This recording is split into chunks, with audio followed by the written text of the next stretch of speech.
सीधा रुख करेंगे हरियाणा के मुख्यमंत्री नायब सिंह सैनी का, जो बीजेपी के 11 साल पूरे होने पर प्रेस कॉन्फ्रेंस कर रहे हैं, उपलब्धियां बीजेपी की करा रहे हैं। क्या कुछ कह रहे, चले सुनाते हैं आपको। 11 गौरवशाली वर्ष होने का उत्सव मना रहे हैं। मेरा हृदय अपार और गर्व से भरा हुआ है।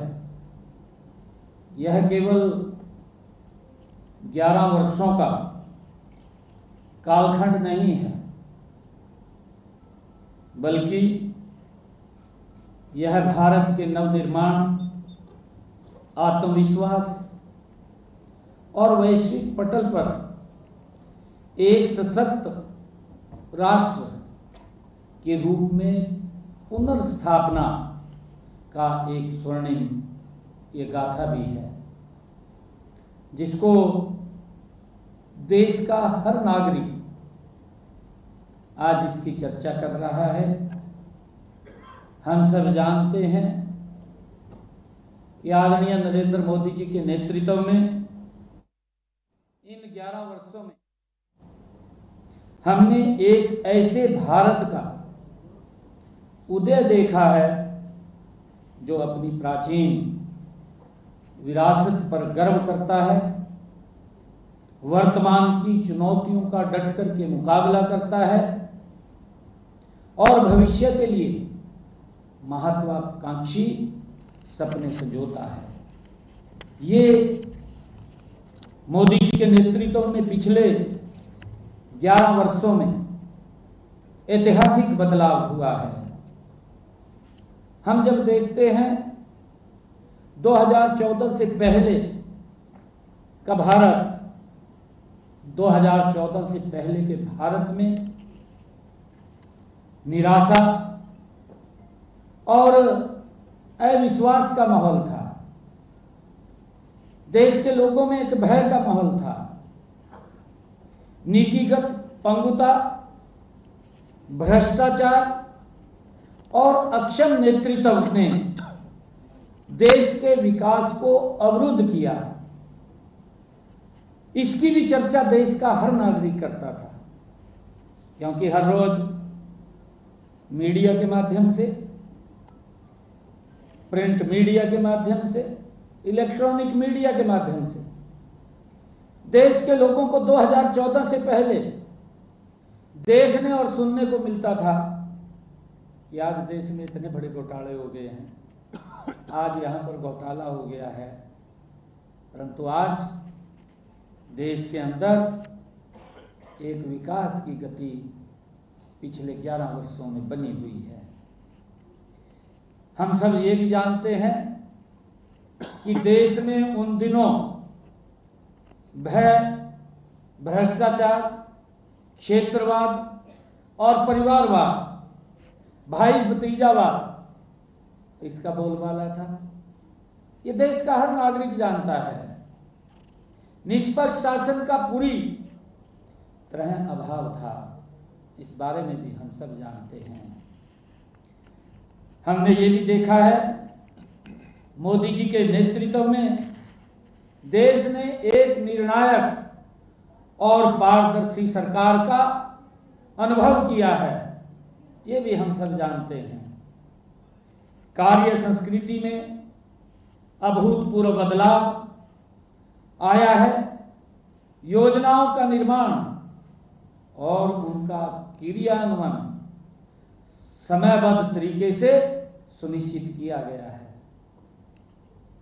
मिनिमम गवर्नमेंट, मैक्सिमम गवर्नेंस के सिद्धांत पर चलते हुए प्रक्रियाओं को सरल बनाया गया है और जन भागीदारी को प्रोत्साहित किया गया है।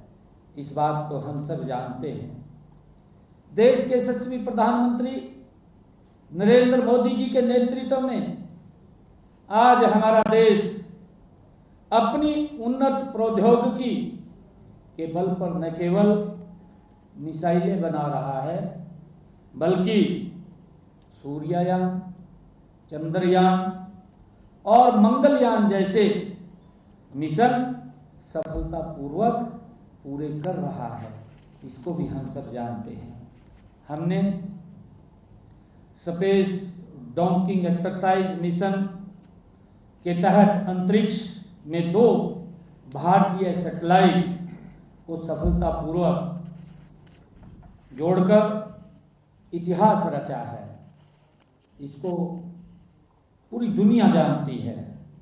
इस उपलब्धि के साथ अमेरिका, रूस और चीन के बाद ऐसा करने वाला भारत दुनिया का चौथा देश बना है।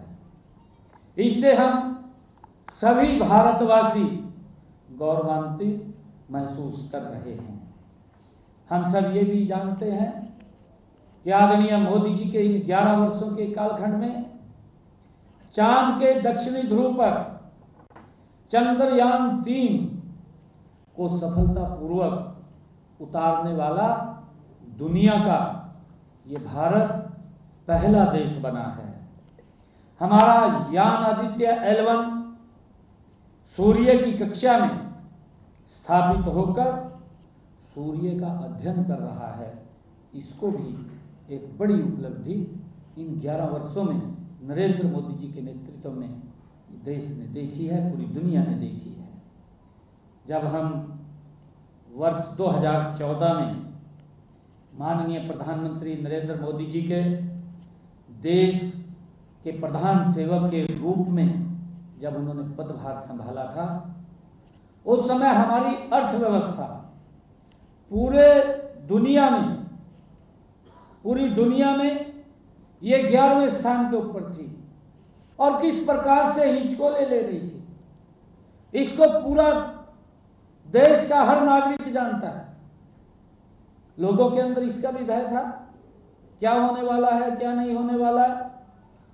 परंतु ऐसे समय में देश के लोगों ने एक निर्णय नरेंद्र मोदी जी को प्रधान सेवक के रूप में जिम्मेवारी दी और मुझे खुशी है कि इन 11 वर्षों में नरेंद्र मोदी जी के नेतृत्व में जो भारत 11वें स्थान पर था और हमारी आर्थिक स्थिति वो हिचकोले ले रही थी, आदरणीय मोदी जी ने इन 11 वर्षों में भारत की आर्थिक स्थिति को दुनिया में चौथे स्थान पर ला करके खड़ा कर दिया है। ये भी हम सब के लिए बड़ी गर्व की बात है।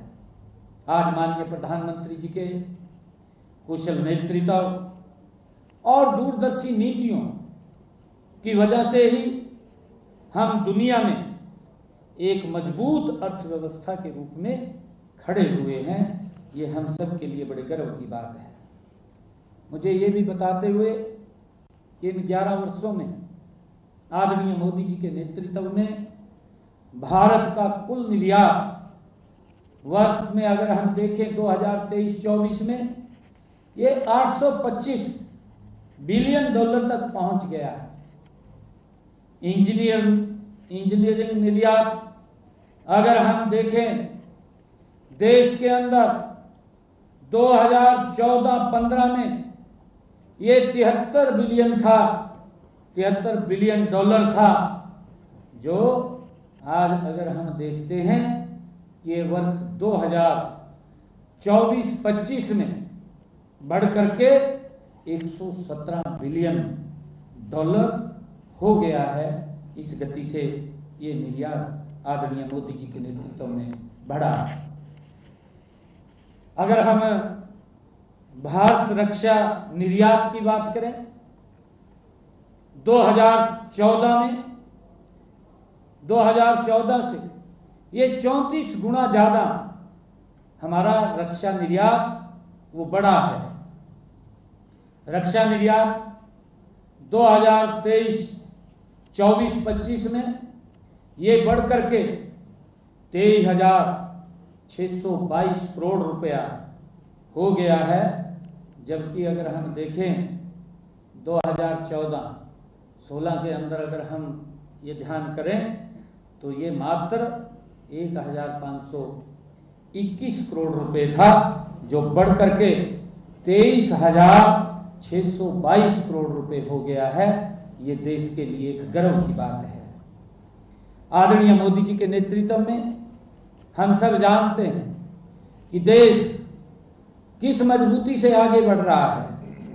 अगर हम पिछले 10 वित्तीय वर्षों में भारत में लगभग 668 बिलियन अमेरिकी डॉलर का प्रत्यक्ष विदेशी निवेश हुआ है, जबकि वर्ष 2000 से 2014 तक यह 323 अमेरिकी डॉलर का प्रत्यक्ष विदेशी निवेश हुआ था।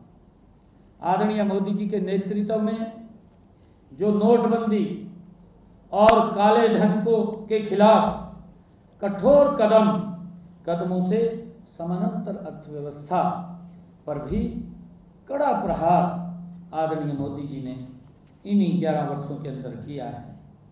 हम सब ये जानते हैं कि पूरी दुनिया आज भारत के डिजिटल भुगतान मॉडल की प्रशंसा कर रही है।